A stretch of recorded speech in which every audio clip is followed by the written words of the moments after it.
आज हमारा ज्योग्राफी का पाठ है ज्वालामुखी एवं ज्वालामुखी क्रियाएं। ज्वालामुखी किसे कहते हैं, ज्वालामुखी क्या होती है, इसके बारे में हम जानेंगे। पहला तो क्वेश्चन ज्वालामुखी से ही आता है कि ज्वालामुखी होती क्या है। पृथ्वी के भूपर्पट्टी यानी पृथ्वी एक समझने के लिए, ठीक, पृथ्वी के भूपर्पट्टी जो ये वाला हिस्सा है, इसकी जो पपड़ी होती है, अगर इसमें छेद हो जाए और धरातल के अंदर की धधकती हुई लावा बाहर निकल जाए, ये भूपर्पट्टी है, और यहां से धधकती हुई लावा बाहर निकले, उसे ही इस प्रकार की आकृति को ज्वालामुखी कहा जाता है। ठीक है, पहला क्वेश्चन तो ये था ज्वालामुखी कहते किसको। तो समझ गए आप ज्वालामुखी किसको कहते हैं। पृथ्वी के अंदर से सिंपल बात है कि पृथ्वी के अंदर से धधकती हुई जब लावा पृथ्वी के अंदर से बाहर निकलता है, पिघला हुआ मैग्मा, उसी को ज्वालामुखी कहा जाता है। अब लावा और मैग्मा क्या होता है।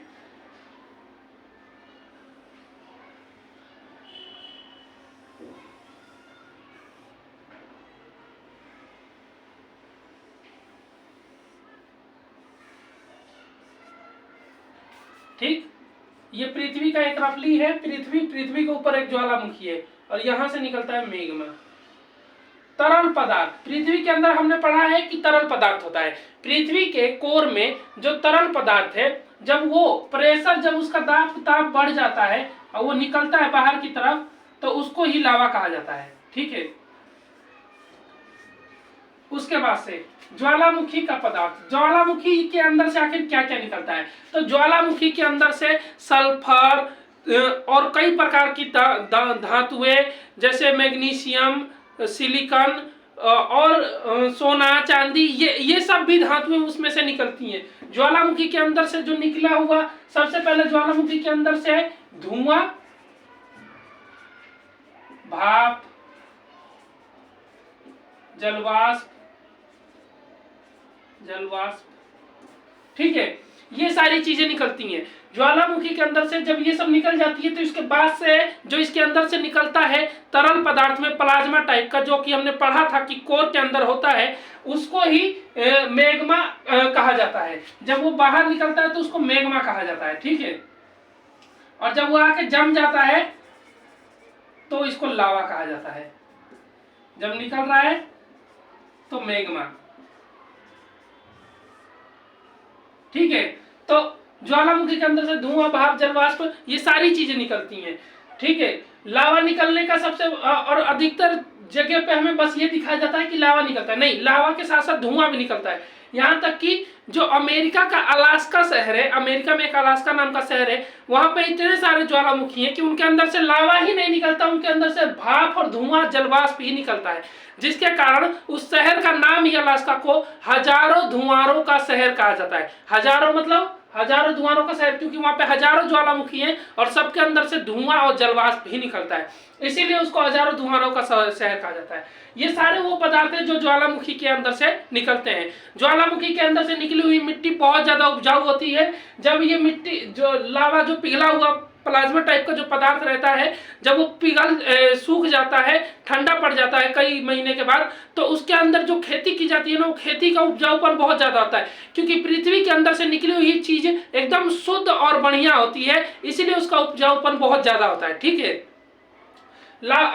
लावा के साथ साथ इसके अंदर बहुत सारी चीजें, तत्व पाए जाते हैं, सोना, चांदी और भी बहुत कुछ पाया जाता है इसके अंदर, सिलिकॉन, मैग्नीशियम, स्टील, लोहा। ठीक है, ये सारी चीजें लावा के अंदर पाई जाती है। लावा के अंदर सबसे ज्यादा सिलिकॉन की मात्रा पाई जाती है, और दुनिया में सबसे ज्यादा जो लावा है वो लावा कह रहा हूँ, ज्वालामुखी, वो इंडोनेशिया के अंदर है। तो सिलिकॉन की मात्रा सबसे ज्यादा कहाँ होगी, इंडोनेशिया में। यानी कि दुनिया में सबसे ज्यादा सिलिकॉन और सबसे ज्यादा ज्वालामुखी दोनों इंडोनेशिया के अंदर है। और ज्वालामुखी के अंदर सबसे ज्यादा कौन सी धातु निकलती है, सिलिकॉन निकलती है। ठीक है, उसके बाद आता है ज्वालामुखी के अंग। आखिर ये ज्वालामुखी है, इसके कौन कौन से अंग हैं, तो इनके अंगों का नाम लिख देते हैं। जहां से ये निकलता है इसको कहा जाता है छिद्र, ज्वालामुखी छिद्र। क्योंकि छिद्र मतलब छेद, जहां से ज्वालामुखी का उद्गार हो रहा है। धरातल से तो यहाँ से हो रहा है, लेकिन यहाँ पर आके ये बाहर दिख कब रहा है, इस छिद्र से, तो इसका नाम ही छिद्र रखा जाता है। लेकिन जब ये छिद्र थोड़ा और बड़ा हो जाता है,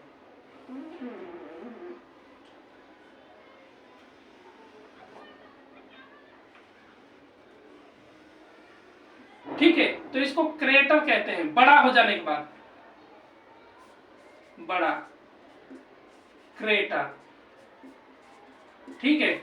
और जब ये और ज्यादा बड़ा हो जाता है, भोंभा टाइप का बिल्कुल, ठीक है, इतना बड़ा एकदम, आपने फिल्मों या टीवी में देखा होगा, पूरा एक इलाका के बराबर जब छेद हो जाता है, तो इसको कॉल्डेरा कहते हैं, कॉल्डेरा, ठीक है।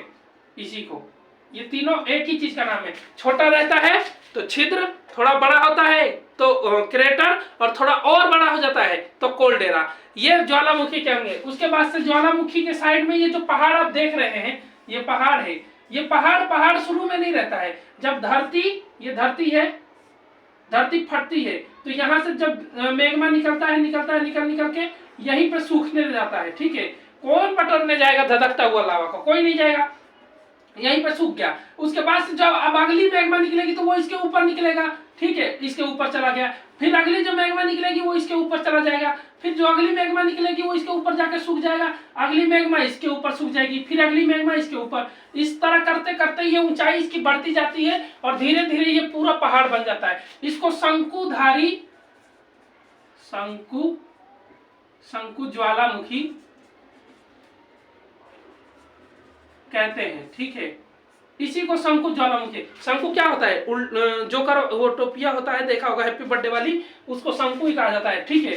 तो इसी को शंकु ज्वालामुखी कहा जाता है। और ये कैसे शंकु बनता है, शुरू में ये सब बाट रहता है, लेकिन धीरे धीरे ज्वालामुखी निकलता है और सूखता है, निकलता है सूखता है, और एक के ऊपर एक के ऊपर एक के ऊपर लगते लगते ये बड़ा हो जाता है। और ये तब जाके बन जाता है एक पर्वत की तरह, पहाड़ की तरह, और इसको ज्वालामुखी कहा जाता है, शंकु ज्वालामुखी, ठीक है। ये ज्वालामुखी के अंग थे। उसके बाद से जब एक बात और खास, जब इसमें से ज्वालामुखी निकलता है ना, जो पिघला हुआ लावा, तो उसको लावा कहा जाता है, ठीक है। जब वो लावा रास्ते में होता है तो उसको मैग्मा कहा जाता है, और जब वो आके जम जाता है तो उसको सिंडर कहा जाता है, सिंडर। मैग्मा जब रास्ते में होता है तो, और जब निकल रहा है लावा, ठीक है। इन तीनों बातों को भी ध्यान रखना। ये ज्वालामुखी के प्रमुख अंग हैं।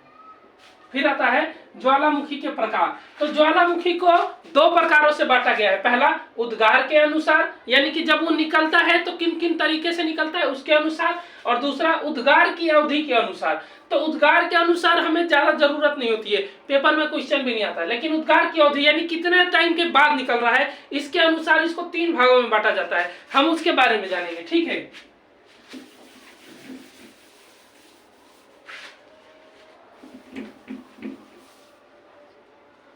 पहला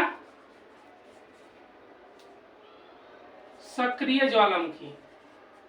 ये उद्गार की अवधि के अनुसार है, उद्गार के अनुसार नहीं है, उद्गार के अनुसार क्वेश्चन नहीं आता ज्यादा, ठीक है, अवधि के अनुसार आता है। तो सक्रिय ज्वालामुखी,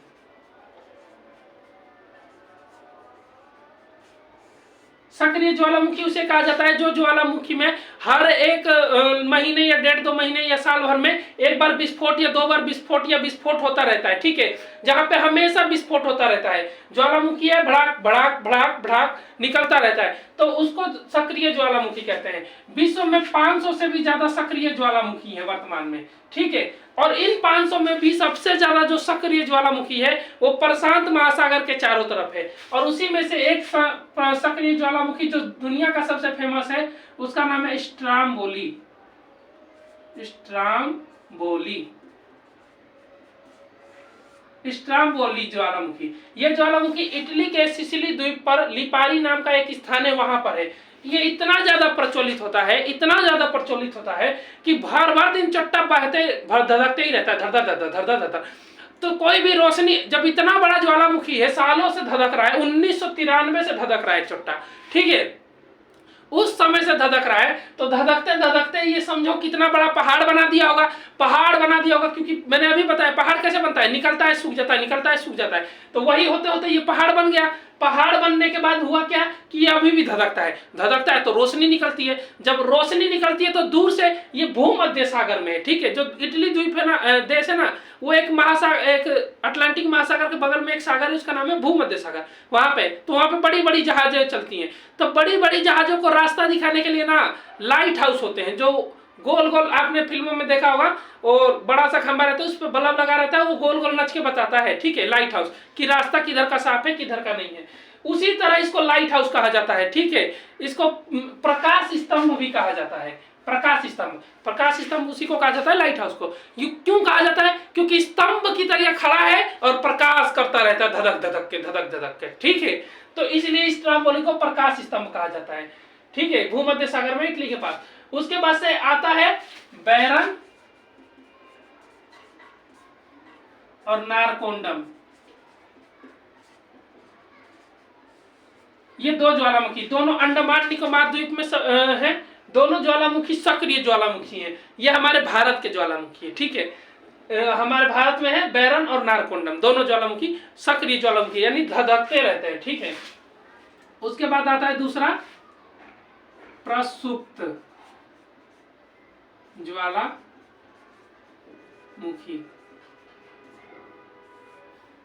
यानी कि ऐसे ज्वालामुखी जो कि बहुत साल पहले धधके थे और ये अभी शांत है, और पता नहीं मौसम रहता है शांत शांत और अचानक से धधक जाते हैं, ठीक है। मतलब जिनका कोई निश्चित नहीं कहा जा सकता कि धधकेंगे ही, और ऐसा भी नहीं कहा जा सकता कि नहीं आज के बाद अब नहीं धधकेंगे, ठीक है। अचानक से जिसमें धधका ना जाए, मतलब अचानक से भड़ाक भड़ाक फटने लगे, ठीक है, उनको प्रसुप्त ज्वालामुखी कहा जाता है। प्रसुप्त मतलब शांत, प्र लग गया तो मतलब आधा शांत, ठीक है, जो आधा ही सोया हो ज्वालामुखी, उसको ही प्रसुप्त ज्वालामुखी कहा जाता है। इसमें सबसे फेमस आता है विसुवियस। ये भी भूमध्य सागर में ही है, स्ट्राम्बोली के पास में ही है विसुवियस। उसके बाद से जापान का आता है फ्यूजियामा फ्यूजिसाम, फ्यूजियामा और फ्यूजिसाम, ठीक है। ये तीनों, ये दोनों जापान में है, ये भूमध्य सागर में, जहां पे स्ट्राम्बोली है वहीं पर ये भी है। ये धधकता है और ये कभी कभी धधकता है, और ये दोनों भी कभी कभी धधकते हैं, ठीक है, जापान में है। तो ये प्रसुप्त ज्वालामुखी है जो कभी कभी धधकता है, ठीक है, रह रह के बीमारी उठती है इसकी, ठीक है। उसके बाद से आता है सुप्त ज्वालामुखी।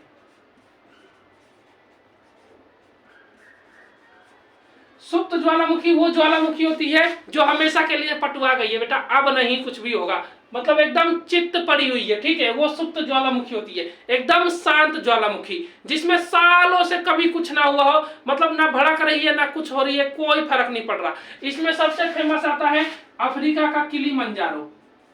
किलीमंजारो एक पर्वत है, किलीमंजारो पर्वत भी अफ्रीका में, और उसी पर ज्वालामुखी है, किलीमंजारो ज्वालामुखी। एकदम चट्टा चुपचाप पड़ा रहता है, कोई धधकता नहीं है, लोग घूमने के लिए जाते हैं यहाँ पे, ठीक है। उसके बाद से आता है कोह सुल्तान, ईरान का कोह सुल्तान, ठीक है। ये वो ज्वालामुखी है जो एकदम शांत पड़े हुए हैं, कोई हलचल नहीं होती, उनको सुप्त ज्वालामुखी कहते हैं। जिसमें कभी कभी हलचल होती है उसको प्रसुप्त, और जिसमें चटाचट एकदम होती रहती है उसको सक्रिय। उसके बाद से आता है प्रशांत महासागरीय पेटी। ज्वालामुखी का जो सबसे बड़ा विस्तार है विश्व में, वो प्रशांत महासागर के चारों तरफ है। ज्वालामुखी के सबसे बड़े विस्तार का प्रशांत महासागर की तरफ क्यों है, इसके बारे में कुछ खास बातें नहीं कही गई, मगर कुछ पॉइंट कहे जाते हैं कि जल का ज्वालामुखी के साथ बड़ा संबंध है। साथ ही साथ जहां पर धरातल कमजोर होगा, धरातल, ज्वालामुखी क्यों फटती है, क्योंकि जहां पे पृथ्वी है, पृथ्वी के नीचे धधकता हुआ गरम गरम लावा है, वो आहड़ रहा है। पेट में हम खाना खा लेते हैं, कभी खाना ज्यादा हो जाता है तो गैस बना देता है ना, वही हाल है। यहाँ पे पृथ्वी के नीचे तब हुआ मैग्मा टाइप का है, ठीक है, प्लाज्मा टाइप का, वो ऐंठ रहा है, ऐंठते क्या होता है, जब उसकी मात्रा ज्यादा हो जाती है, अब उसके वो कहता है निकलना है, तो धरातल पे अब वो हर जगह से निकलने की कोशिश करता है, मगर निकल नहीं पाता है। वो निकलेगा कहाँ से? जहां पे उसको कमजोर जगह मिलेगी। तो कमजोर जगह उसको धरातल तटीय इलाका मिलता है, इसीलिए वो प्रशांत महासागरीय पेटी यानी प्रशांत महासागर के चारों तरफ केवल ज्वालामुखी है, ठीक है। लगभग कई सौ ज्वालामुखी प्रशांत महासागर के चारों तरफ है, इसीलिए उनको प्रशांत महासागरीय प्रशांत महासागरीय पेटी कहा जाता है। पेटी किस लिए कहा जाता है? क्योंकि एक ही साथ में है, ठीक है। उसके बाद आता है ज्वालामुखी आने के कारण। ज्वालामुखी आने के कई कारण बताए गए हैं, ठीक है, जैसे कि धरातल का कमजोर होना, ठीक है। धरातल अगर मजबूत होगा तो वहां ज्वालामुखी नहीं आती है, ठीक है, भूकंप आता है। जैसे कि हिमालय वाला क्षेत्र ले लीजिए, वहां पर कोई ज्वालामुखी नहीं है, ओनली फॉर हिलाव होता है और भूकंप आता है बस, ठीक है, लेकिन वहां पे ज्वालामुखी नहीं विस्फोट होता है। तटीय इलाका, आप तटीय वाले देशों को लीजिए, जापान लीजिए, वहां पे ज्वालामुखी बहुत सारे, इंडोनेशिया लीजिए, बहुत सारे ज्वालामुखी हैं। इधर अमेरिका का अलास्का वाला शहर लीजिए, तटीय इलाका है, खूब सारे ज्वालामुखी है, ठीक है। उसके बाद से इक्वाडोर ले लीजिए, वहां पे ज्वालामुखी है, ठीक है। विश्व का सबसे बड़ा ज्वालामुखी कोटोपेक्सी भी इक्वाडोर में ही है, ठीक है, इस बात को ध्यान रखना। ये जितने भी तटीय इलाके हैं ना, जहाँ पे नरम भूमि है, वहां पे ज्वालामुखी उद्गार बहुत ज्यादा होता है। ज्वालामुखी उद्गार में प्लेट टेक्टोनिक का भी बहुत ज्यादा हाथ माना जाता है एक तरह से, ठीक है। दो प्लेटें हैं, हलचल हुई, हट गई पीछे, विनाशकारी प्लेटें इनको कहा जाता है, मैंने पढ़ा चुका हूं। तो ये पीछे हटी तो बीच में दरार फट गया, ठीक है। अब उस दरार से क्या होगा? रास्ता बन गया, जमीन धरातल के अंदर से लेके और बाहर तक का रास्ता बन गया। नीचे की धधकती हुई जितनी भी गैसें थी वो पहले बाहर निकलेंगी, उसके बाद से जलवाष्प निकलेगा, फिर उसके बाद से धधकता हुआ लावा निकलेगा, ठीक है। तो दरारों के कारण भी ज्वालामुखी उद्गार होते हैं। तो ये सारे वो कारण थे जो ज्वालामुखी के उद्गार के कारण होते हैं। आखिरी आता है मध्य महासागरीय कटक। हम जानते हैं अटलांटिक महासागर कुछ इस तरीके से 1973 से अटलांटिक 1973 से अटलांटिक महासागर के अंदर ज्वालामुखी विस्फोट होता जा रहा है। और ये विस्फोट इतना ज्यादा हो रहा है कि पानी के बीच में देखिए विस्फोट हो रहा है, क्योंकि पानी का जो ऊपर जैसे हम पृथ्वी का वो बनाते हैं धरातल वाला, तो वो कुछ इस प्रकार से होता है। ये और इस तरह हो गया पानी, तो नीचे पानी भरा है, इस पे मानव रहता है, और ये पानी वाला हिस्सा है, इसीलिए तो ये खड्डा रह जाता है। तो खड्डा है तो पट्टी पतली है, इसीलिए वहां से ज्यादा निकलती है। मध्य महासागर क्यों कहा जाता है? महासागर के मध्य में है, इसीलिए मध्य महासागर पेटी, अटलांटिक महासागर में है ये। 1973 से विस्फोट हो रहा है, और ये विस्फोट होते होते होते होते कटक बन चुका है। कटक किसको कहते हैं? पानी हो गया, पानी के ऊपर जब ज्वालामुखी या पर्वत का कोई टुकड़ा बाहर तक आ जाता है ना पानी के, ठीक है, नीचे से निकल के पानी के बाहर तक आ जाता है, तो उसको कटक कहा जाता है। और ये सेम ऐसे ही हुआ है, यहां से वहां तक 400 किलोमीटर तक फैला हुआ है, ठीक है। तो ये जो मध्य महासागरीय कटक है, ये शुरू से ही यहाँ पे ज्वालामुखी का उद्गार होता गया, उद्गार होता था, जम जाता था, उद्गार होता था, जम जाता था, उद्गार होता था, जम जाता था, उद्गार होता था, जम जाता था, ऐसे कर करके ऊपर उठता गया। और आज ये इतना ऊपर उठ चुका है कि ये सागर से ही बाहर आ चुका है। और जब भी बाहर कोई चीज आती है उसको कटक कहा जाता है, इसीलिए इसका नाम मध्य, क्यों बीच में है, महासागरीय, महासागर के बीच में है, और कटक, कटक मतलब बीच में। इसीलिए यहाँ से इस तरफ जाने के लिए जहाजों को ना सारा रास्ता नहीं दिया जाता है, उनके लिए कुछ रास्ता चूज कर दिया गया है कि यहाँ पर छोटा छोटा कटक है, यहीं से लेके जाया करो, ठीक है। जो बारमुंडा ट्राइंगल आप नाम सुनते हैं, तो बारमुंडा नाम का एक देश है, वहां पर बारमुंडा ट्राइंगल के पास ना बहुत सारी जहाजें डूब जाती हैं। ऐसा क्यों होता है? क्योंकि वहां पे जो धरातल है ना, उसका चुंबकीय क्षेत्र है, साथ ही साथ वहां पे कटक बहुत ज्यादा है, जहाजों का पेंदी लड़ जाता है, पानी घुसने लगता है, लोग निपट लेते हैं, ठीक है। नीचे की पंखुड़ी फूट जाती है, टूट जाती है, और चुंबकीय क्षेत्र होने के कारण वो भी यहीं पर पड़ता है, बारमुंडा ट्राइंगल, ठीक है, मध्य महासागरीय कटक के पास में। तो ये सारे कारण हैं जो कटक के होने के कारण, और ये ज्वालामुखी से संबंधित पूरा चैप्टर था, ठीक है। तो ज्वालामुखी ऐसे होता है। पूरा वीडियो देखने के लिए धन्यवाद।